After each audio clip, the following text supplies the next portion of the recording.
What's going on, everyone? Welcome to QVO Games. My name is Juan. Thank you for being here. I appreciate it so much. This video is going to be about the games coming retail the week of December 4th. We have a great lineup of games, some great expansions, games coming from Kickstarter now going to retail, and there's going to be a strong ending to this year. We are in the last month of the year of 2022, as well as the last 4 videos for this specific series.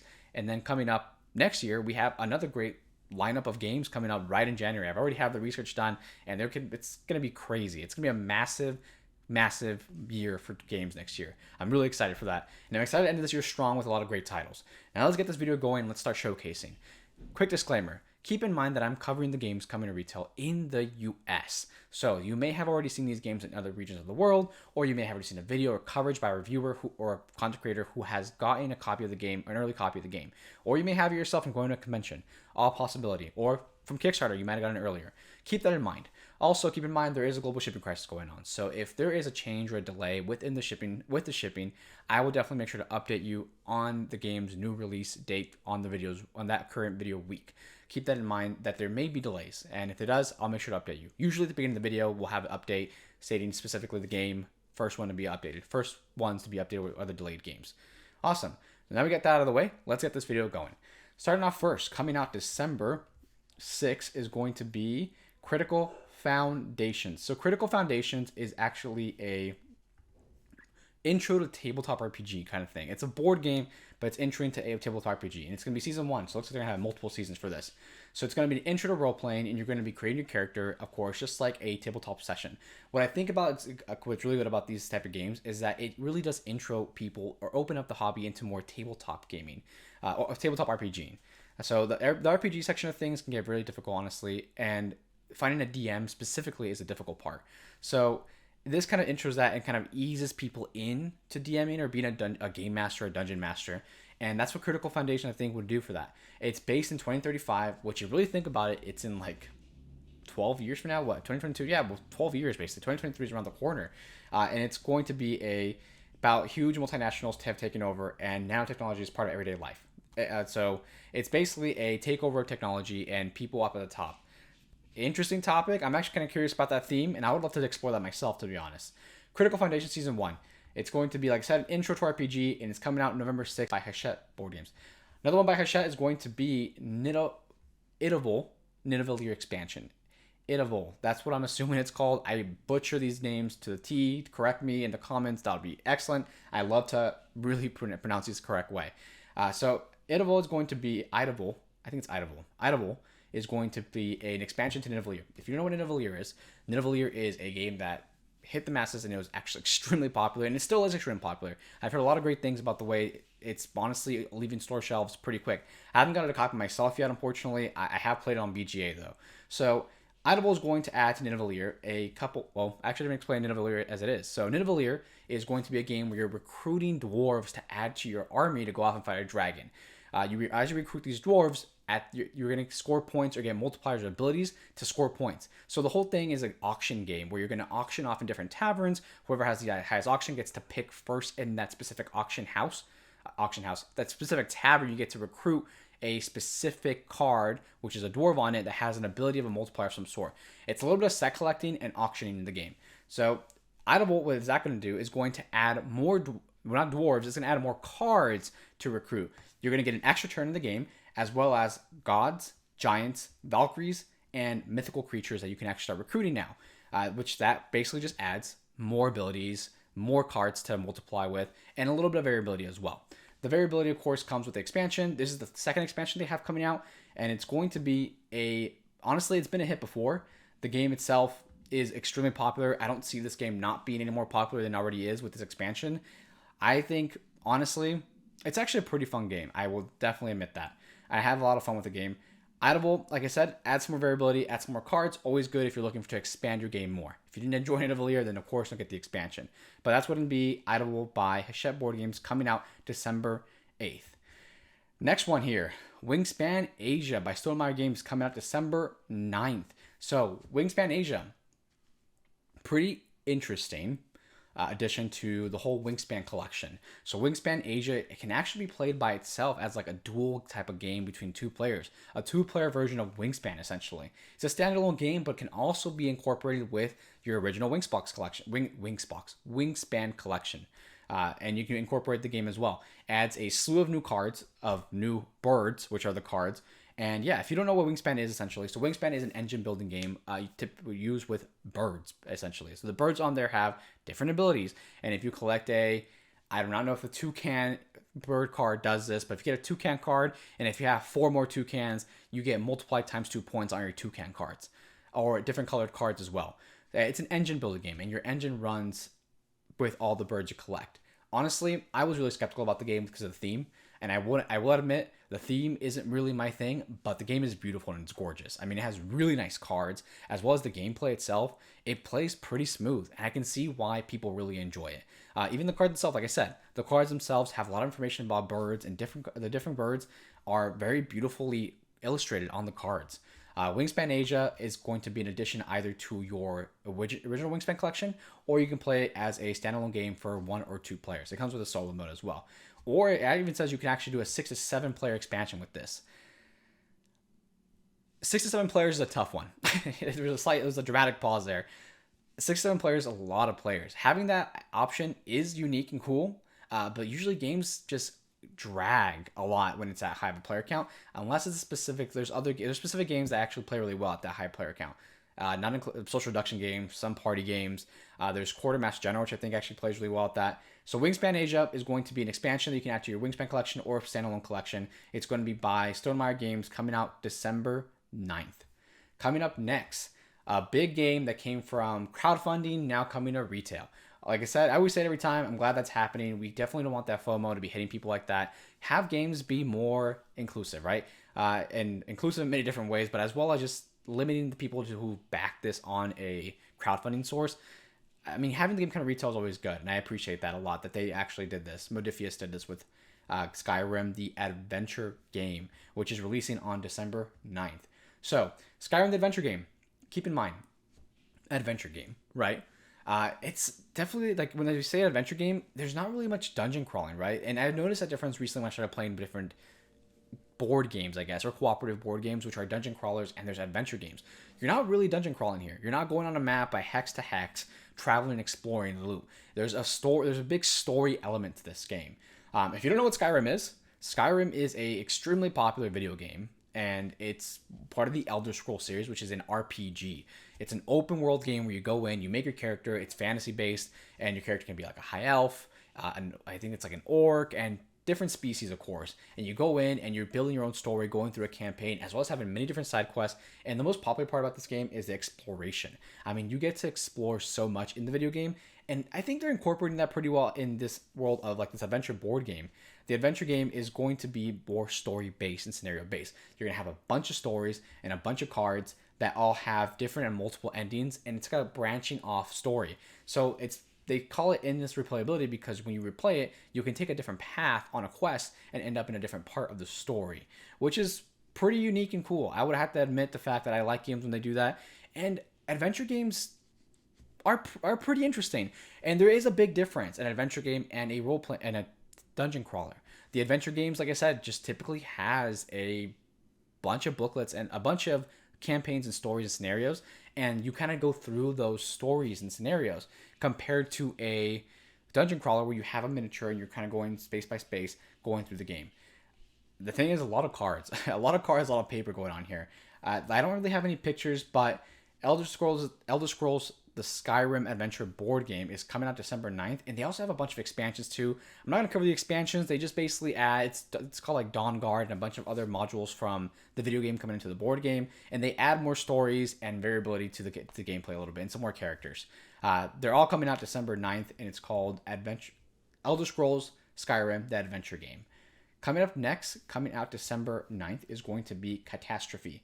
Catastrophe is actually a game that came from Kickstarter and is going to retail. And like I said, good on them. Catastrophe, pretty interesting stuff. So cat themed, of course. You have 9 lives, and your goal is to defeat your other Your goal is to be the last one alive and defeat everyone else. Make sure they have 0 lives. You do that by playing some wacky cards, and the cards and abilities on the cards and abilities are based like attacks, right? There's like a wizard cat, and there's like a pounce, and there's like a slash, and your whole goal is just drain the enemy's lives. That's the entire goal of the game, and it's actually pretty interesting. I like games like they're kind of quick, very quick and fast playing. Also, the whole like battle mechanic, not battle, but like kind of like the duel or going up against other players can always be fun as well. And Catastrophe does that with cards. So the cards themselves, if you actually look here, you actually have your 9 lives here. You go down with little standees, and of course 0, you have 0 lives. The different cards, there's also going to be events. So part of the cards is the event cards, and the event cards are supposed to add like a catastrophe, right? It's going to be a big thing that changes the game or adds some type of element while you're playing the game to kind of keep in mind while playing your cards. Catastrophe looks like a fun game. It plays pretty quick, honestly. It says here 30 to 45 minutes. I can believe that, judging from the way the card play goes. One card, one card, one card. If someone has a lot of AP while playing this game, I think you might be playing the wrong game, because I think the game's supposed to have just played kind of quick and fun and trying to win. Oh, here, look, excellent. I did not even know they had this carousel down here. These are kind of the picture of the cards. If you're a big cat lover, I definitely think you should pick up this game, only because look how neat these cards are. These look really nice. I like the illustrations. I'm sure someone's going to really enjoy having these. Imagine the artwork, some of these. Oh, that's really neat. That's a cute one. So yeah, a lot of great cards. The cards themselves, let's actually read one really fast here. Choose a cat, choose a player, look at their hand, and take 2 cards from it. Then they draw 1 card. Okay, this thing, carousel just moves on its own. A lot of cool cards. The game's going to be a fun one. It's going to be 2 to 6 players. Catastrophe coming out on December 9th. Coming up next is going to be the Loop Fur Brigade expansion coming out. Fur Brigade expansion coming out December 9th. The Loop. This is going to be an expansion for the Loop. If you haven't played the Loop or don't know what the Loop is, so it's a cooperative board game. It's a cooperative game, and you're playing as different people, different characters from different eras, and your goal is to defeat Dr. Pharaoh. Dr. Pharaoh is going to be a mad scientist who's trying to collapse the world and bring it to an end. And he's doing that by going in and vortexing different eras. I was trying to look at the word. It's vortex in different eras. This is going to add another expansion. They have many expansions so far. The game itself, too, the board game, the original one, the Loop, it actually does have a lot to do, a lot to play. It's a pretty difficult game. However, I have a lot of fun with it. I really enjoy that game. And these expansions add some more variability to it. The Fur Brigade, the Fur Brigade, can't even say that. Arsene Lupus and Catruman, I think it's Catruman. They have a picture of him down here. Catruman the Black, I believe it's called. I think it's Catruman. I'm pretty sure it's Catruman. Catruman the Black. That's going to be this character here, the black cat, and it's going to be the dog here. They come in with new abilities and new powers, and they add this module and this expansion adds new rules as well as some new mechanics. There's going to be a new coal mechanic that you can have put coal down, and you can like travel or transport to that area with that coal. It's actually really powerful movement and kind of just jumping back and forth between the section of the map. The map is actually circular. I wish you can kind of see it back here, the picture. It's a circular map, and jumping around and being able to get to one place to another place of the map really fast is actually extremely helpful because it's basically a game against time, going through the cards as the cards come out and Dr. Pharaoh visits different eras, and he does it 7, 14, 21 times, I believe, and then after that, the game's over. If you're playing the first type of game, the first game, essentially, so I forgot what it's called, or Sabotage, I think it's called Sabotage, the Sabotage one, and that's the first type of game you can play. There's different ones, so the Loop Fur Brigade expansion is going to add some new characters, some new rules, some new mechanics. The Loop, you can't go wrong. The Loop is a great one. The Fur Brigade coming out December 9th. Coming up next, Splitter by Pandasaurus Games, coming out December 9th as well. So Splitter, 2 halves make a whole. It's a roll and write style game. Pretty straightforward and simple. However, I do see the puzzle that can be really interesting. So I want to show you here. You're going to have 2 dice, and you have a little paper here with different types of shapes, right? This definitely looks different than the other ones. And this one is going to be, when you roll a dice, you have a 4 and a 5. You're going to choose the boxes you're going to put those numbers. For example, symmetrically, having this line down the middle. If you put your 4 here, you have to put a 5 here. If you would have rolled a 2 and a 5, he puts a 2 here and the 5 here. And the way you score is interesting. That's where the puzzle comes in. So you have to have, if you have a 1, you can't have ones in groups. And when I say groups, I mean, do you see the way? I think that's a 5. There's 4 5s here. But however, to score the 5 points that you would get for the fives, you have to have 5 in a group. So 5 fives in a group. The ones have to be no group, so that means they can't be adjacent, orthogonally adjacent to any other ones. And that's how the ones score. The twos score by having two twos together, and you have to have exactly 2 twos, exactly 3 threes in a group, exactly 4 fours, exactly 5 fives, exactly 6 sixes. So, and that gets you, ones are 1 point each, twos are 2 points each, two groups of 2, threes are 3 points for each group of 3. So that's how it works, and it has to be exactly, which provides an interesting puzzle because you're kind of forced here to try to put your numbers on symmetrically across from each other. And these hearts grant you, I believe, they grant you some more score, and these stars double your points. So if there's a 5 here and is there 4, 4, 4, 4, you're going to get 8 points, double your points. Pretty interesting roll and write. It looks very simple, straightforward. It looks like it comes in a pretty small box too, so easy and transportable. Honestly, this is a game where, like, if you want to take it on vacation or like on a road trip, you can probably like put it in your you can probably put it in your suitcase or like a small backpack. You take out the papers, get some pencils and the dice, any dice, because these dice don't look pretty special. They look a normal 6-sided die, and you can play the game on the trip. It's called Splitter. It's only $15, which is actually a pretty good price. Pandasaurus has made pretty good roll and writes as well. They have Roar and Write, which is the dinosaur one, and they also have Trek 12, which is actually a fun one as well. Honestly enough, they don't play similarly, but the scoring can be simple if you have like making connecting numbers. However, it's a Splitter coming out December 9th. It's going to be a roll and write by QVO Games. Coming up next is going to be Sobek, 2 players, Treasures of the Pharaoh expansion. So the Treasures of the Pharaoh expansion is going to be a expansion to Sobek, the 2-player, Sobek 2 players.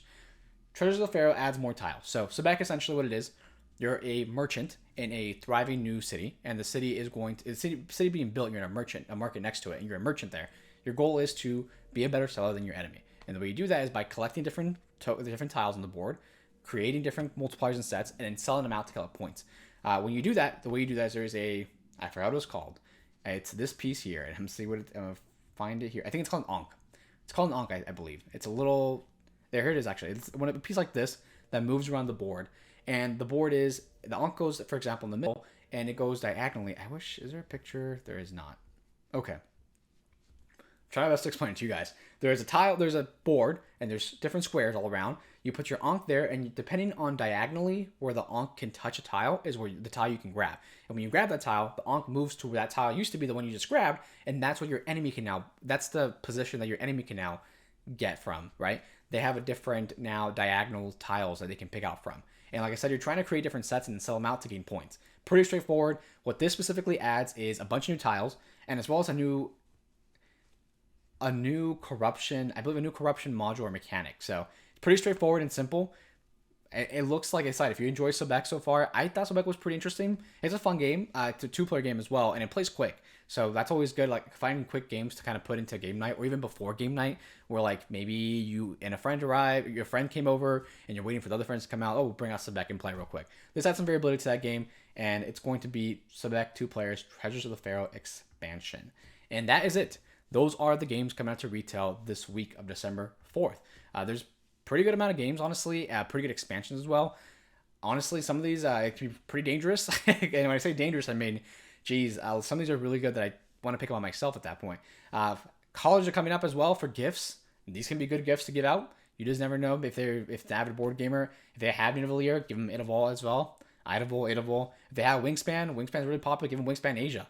Or even if they're introing to Wingspan, I want to say Wingspan Asia might be a good way to intro into that as well. Awesome. Thank you for watching the video this far. Making it this far is always great, and I appreciate that. Thank you for watching the video all the way through. That's super awesome. It's great for the channel, great for the algorithm, and I appreciate that. If you made it this far, you want to drop a comment, like, or a subscribe, that would be great. Comment and tell me if you're going to pick up any of these games or something you're excited for to come out in the future. Even maybe one that you want for the holidays. That'll be awesome. Thank you for watching the video. I appreciate it, and have a good one.